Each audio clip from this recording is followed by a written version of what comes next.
pumunta naman po tayo mga kababayan dito sa inilabas na video at pahayag ng ating Vice Presidente patungkol mga kababayan sa kanyang masayang pagpapasalamat dito po mga kababayan sa ginawang peace rally or malawakang peace rally ng Iglesia ni Cristo. Kasi mga kababayan, sa totoo lang, eto yung matindi dito mga kababayan, nananawagan ng INC ng peace rally, pero ang panawagan ng mga taga-suporta ni Sara Duterte, dapat daw mayroong katarungan. Mamaya pakinggan natin yung sinasabi ng mga taga-suporta ni Sara Duterte. Eto mga kababayan, panoorin muna natin. Isang mapagpalang araw sa aking mga mahal na kababayan.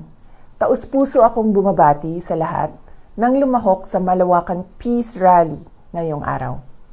Ito ay isang makapangyarihang pagpapakita ng pagkakaisa. Tingnan nyo ha kung masasabi ba dito ng ating Vice Presidente na siya ay nakikiisa sa panawagan ng Iglesia ni Cristo na pagkakaisa. Tingnan nyo mga kababayan kung mababanggit nyo dyan na after ng peace rally ng Iglesia ni Cristo ng INC kung siya ba ay sumasang-ayon sa pagkakaisa. Pakinggan nating mabuti. At pananampalataya na ang tanging hangad lamang ay kapayapaan tungo sa kaunlaran ng ating bansa. Nagpapasalamat ako sa ating mga kapatid sa Iglesia ni Cristo sa inyong patuloy na pagsisikap na maghatid ng pagkakaunawaan at pagkakaisa sa ating mga kababayan. Sa gitna ng tumataas na presyo ng bilihin, kahirapan, at iba pang suliranin, ang isang mapayapa at nagkakaisang Pilipinas ay hindi kailanman matitinag at paulit-ulit na aahon sa gitna ng hamon ng panahon. Muli, sa aking mga kababayan, maraming salamat sa inyong malasakit sa bayan. Mabuhay ang sambayanang Pilipino.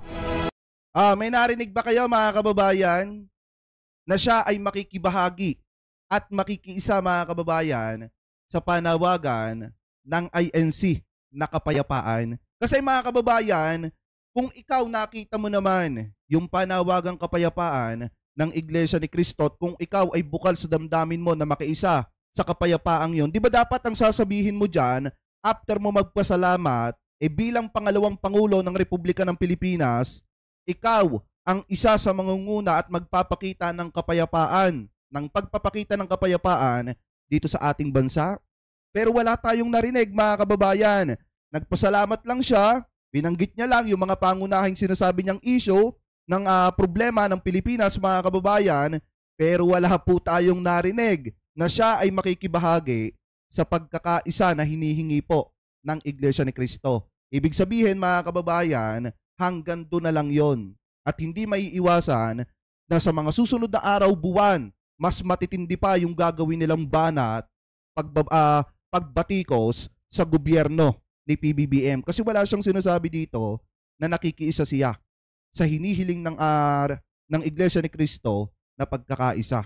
Kahit panoorin nyo ng maraming beses yan, wala kayong makikita na nakikibahagi siya sa pagkakaisa na panawagan ng Iglesia ni Cristo. Ibig sabihin mga kababayan, sa mga susunod na araw, buwan, o mga susunod na taon mga kababayan, mas magiging matindi pa ang pagbatikos at pagbanat nila sa gobyerno ni PBBM. At saka mga kababayan, eto dapat lang siyang magpasalamat dito. Bakit? Dahil unang-una, dun pa lang sa salita, sa statement mga kababayan, doon sa speech ni Congressman Rodante Marcoleta, kitang-kita nyo naman na ipinagtatanggol siya doon mga kababayan. Ano po, kitang-kita nyo naman na hindi lang siya yung ipinagtatanggol doon, kung hindi kasama pati itong si Digong. Kaya nga dapat magpasalamat sila kasi pabor na pabor sa kanila yung ginawang rally ng Iglesia ni Cristo. Ano po, so ngayon mga kababayan, bukod kay Sara Duterte na nagpapasalamat sa Iglesia ni Cristo mga kababayan, puntahan naman natin ito pang isang balita na nakita natin na kung saan mga kababayan, ito pong mga senador, ito yung mga mukha ng senador na nakiisa po sa peace rally ng Iglesia ni Cristo na kung saan iginigiit po nila na wala daw pong mukha ng pamumulitika mga kababayan, walang pamumulitika doon sa pag-attend po nila dyan po sa peace rally ng Iglesia ni Cristo. So ito, pakinggan po natin, ito nakita nating balita, galing po sa News 5 Everywhere. I-play na po natin mga kababayan. Nakiisa rin sa INC rally ang ilang kilalang kaalyado ng mga Duterte gaya ni na Senator Robin Padilla at Senator Ronald De La Rosa. May mensahe sila sa mga nasa likod ng impeachment laban kay Vice President Sara Duterte. Nasa frontline ng balitang yan, si Mayan Los Baños.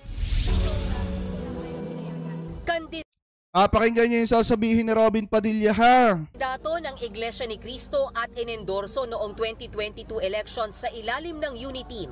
Kabilang daw yan sa dahilan kung bakit dumalo sa peace rally ng Iglesia ni Cristo si Senator Robin Padilla. Umaasa rin daw siya na dahil sa panawagang pagkakaisa, mabubuong muli ang Uniteam.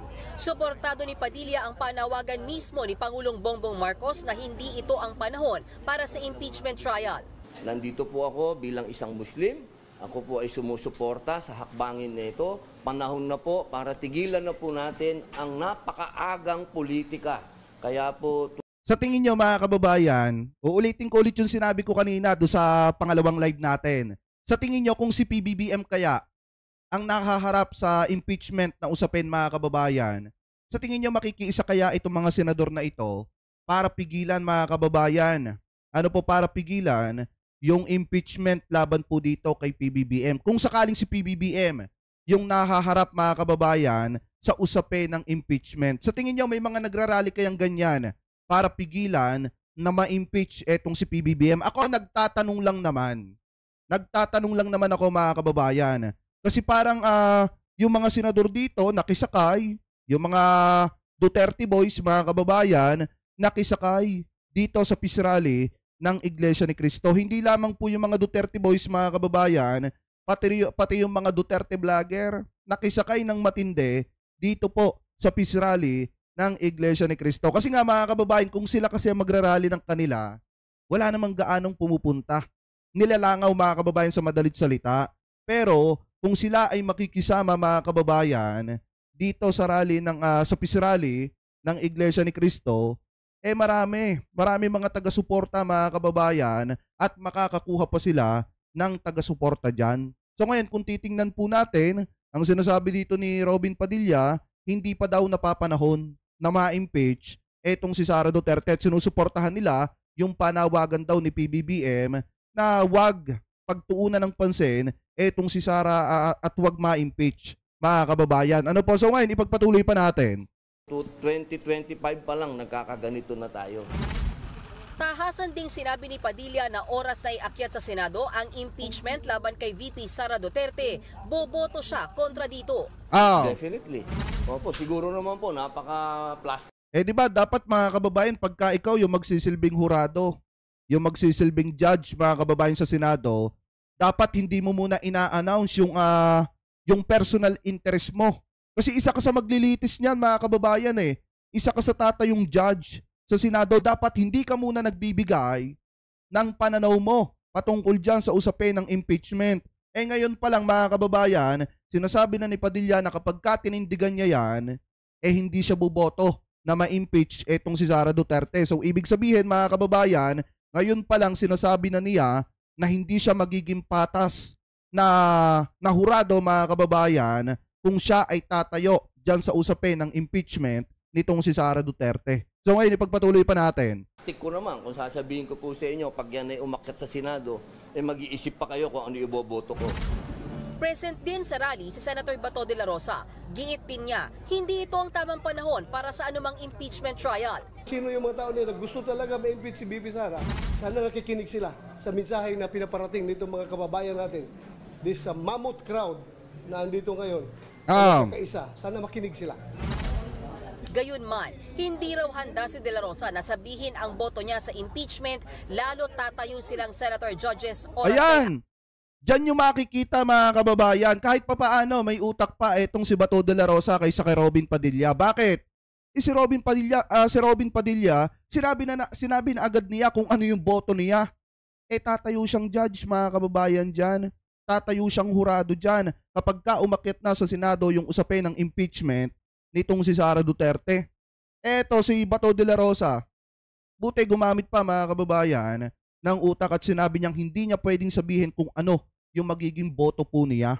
Kasi nga mga kababayan, baka magulat na lang tayo kapag umakyat yung usapin ng impeachment sa Senado, biglang mag-iba yung boto ni Senator Ronald Bato de la Rosa. Dahil nga mga kababayan, kung matatandaan nyo, di ba nung nagkaroon ng rigudon dyan po sa Senado na napababa sa pwesto etong si dating Senate President Juan Miguel Zubiri, inaasahan ni Zubiri na hindi boboto etong si Bato de la Rosa para mapatalsik siya sa pwesto bilang Senate President. Kaso nga lang ang problema, kahit pa itinuring na kaibigan ni Mig Zubiri etong si Bato de la Rosa, bumoto pa rin siya para maalis sa pwesto etong si Zubiri. So malaki din ang possible mga kababayan na kapag ka nagkaroon ng butuhan doon sa impeachment nitong si Sara Duterte, biglang mag-iba ang pananaw nitong si Bato de la Rosa. Kaya nga hindi niya sinasabi kung ano yung magiging boto po niya. Kaya nga kung titingnan yung mabuti dito pa lang, sinabi na agad ni Robin Padilla kung ano yung pananaw niya sa impeachment kung sakaling titindigan niya yung usaping yan. Ano po? So ngayon, ipagpatuloy pa natin. Akyat ito sa Senado. Giit din ng mga senador na dumalo sa peace rally ng Iglesia ni Cristo, walang halong politika ang pagpapakita nila dito kahit pakilala sa block voting ang INC at ilan sa mga senador tatakbo sa parating na eleksyon. Yan din ang iginiit ni Senator Francis Tolentino sa gitna ng kanyang pagdalo sa National Rally for Peace ng Iglesia ni Cristo. Paliwanag niya, dumalo siya sa event bilang suporta sa panawagan ng kapayapaan at pagkakaisa. Wala itong politika. Kaya ang aking pagdalo dito ay para po sa pagkakaisa. Hindi naman personal na dumalo sa Senate President Chis Escudero. Gayunman, hindi siya naghayag ng pagtutol sa peace rally at pagdalo ng mga senador. Hindi na raw dapat questionin ang mga panawagan para sa kapayapaan at pagkakaisa na kailangan ng bansa ngayon. Nagbabalita mula sa Frontline, Mean Los Baños, News 5. Nalulungkot lang kasi ako mga kababayan dun sa part na dun sa part mga kababayan na nagsalita etong si Congressman Rodante Marcoleta na kung saan mga kababayan talagang lantaran yung pagtatanggol niya kay Sara Duterte dito sa mga Duterte mga kababayan at talagang yung peace rally ay nahaluan ng politika. Kasi nga pinapalabas nila doon na masama yung ginagawang trabaho ng Quadco mga kababayan at ginigipit, pinopolitical persecution etong mga Duterte. Ano po? So ngayon, punta naman po tayo dito pa sa isang topic na nakita po natin na kung saan naghihintay po etong si Congressman Rodante Marcoleta mga kababayan ng sagot mula sa Malacanang dahil alam naman po natin kung sino yung pinapatungkulan ng rally, ng peace rally ng Iglesia ni Cristo at kung sino yung pinapatungkulan kanina mga kababayan dito po sa mga binitawang salita ni Congressman Rodante Marcoleta dyan po sa peace rally ng Iglesia ni Cristo. So ito, i-play po natin. Bigyan natin ng pagkakataon na mag-react naman yung pinatungkulan ng rallying ito sapagkat kapayapaan talaga. Kailangan may mag-responde sapagkat tunay naman yung inilatag ng INC. Kailangan pumayapa tayo. Kailangan magkaisa tayo. Ang problema nga mga kababayan, di ba? Nung nagkaroon sila ng peace rally tapos nagsalita etong si Congressman Rodante Marcoleta, eto mga kababayan, napansin ko lang nung nagsalita etong si Congressman Rodante Marcoleta, marami sa mga kababayang Pilipino po natin ang nadismaya. At marami naman sa mga kababayang Pilipino po natin na hindi kaanib ng Iglesia ni Cristo ang sumama ang loob mga kababayan. Kung merong mga nadismaya at sumama ang loob dahil nakita nila kung paano niya ipagtanggol etong sina Sara Duterte, ang mga Duterte at kung paano palabasin na mali yung ginagawang pagtatrabaho ng Quadco mga kababayan ng Kamara, nasaan yung kapayapaan doon? Di ba ako nagtatanong lang naman, kung merong mga nagagalit, naiinis, nadidismaya, paano natin matatawag na mayroong kapayapaan? Di ba mga kababayan, kung yung naging bunga nung kanilang rally may mga nadismaya, may mga nainis, may mga sumama ang loob, nasaan yung kapayapaan doon? Kaya nga kung titingnan natin mga kababayan, kung ang ginawa lang sana nila puro pananalangin, di sana walang mga nadismaya, walang sumama ang loob. Pero mga kababayan, sa nakita ng marami nating kababayang Pilipino nung nagsalita na etong si Congressman Rodante Marcoleta, may mga nadismaya po talaga. At mga kababayan, in my own opinion, hindi po natin matatawag na kapayapaan po yun. Ano po? So ngayon, ipagpatuloy pa natin. Kailangan lang sa bansa. So kailangan natin malaman anong reaksyon nila. Anong gagawin nila, di ba? Kasi ako, nadismaya talaga ako. Yun ang reaction ko mga kababayan. Kasi dapat, hindi nahaluan yung peace rally ng political na usapin. Mga kababayan, dapat ang sinabi na lang nila doon, yung mga pangunahing problema ng bansa, hindi mga kababayan, yung lantaran mong ipapakita, yung kulay mo't ipagtatanggol mo, etong mga Duterte. Ano po, so ngayon ipagpatuloy pa natin. Maganda simula yun. Isang hamon na sa pagkakaisa at kapayapaan. Kailangan naman, kung sila ang pinatungkulan, di ba? Ang bansa natin, namiminuno, ang pangangailangan ng mamamayan, kailangan makita natin ang pag-react ng kinauukulan. Ayan.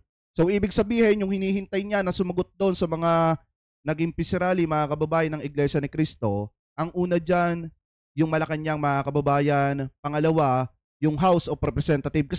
Kasi yun yung mga nabanggit dyan mga kababayan. And then ang ating gobyerno. Yan yung hinihintay nila na sumagot po dyan, mga kababayan. Hinihintay ni Congressman Rodante Marcoleta na mag-react. Dahil nga, nakapagbitaw sila ng mga salita doon, mga kababayan, at natalakay nila yung mga pangunahing problema na sinasabi nila ng ating bansa, yung mahal na bilihin, mga kababayan, at yung iba pa.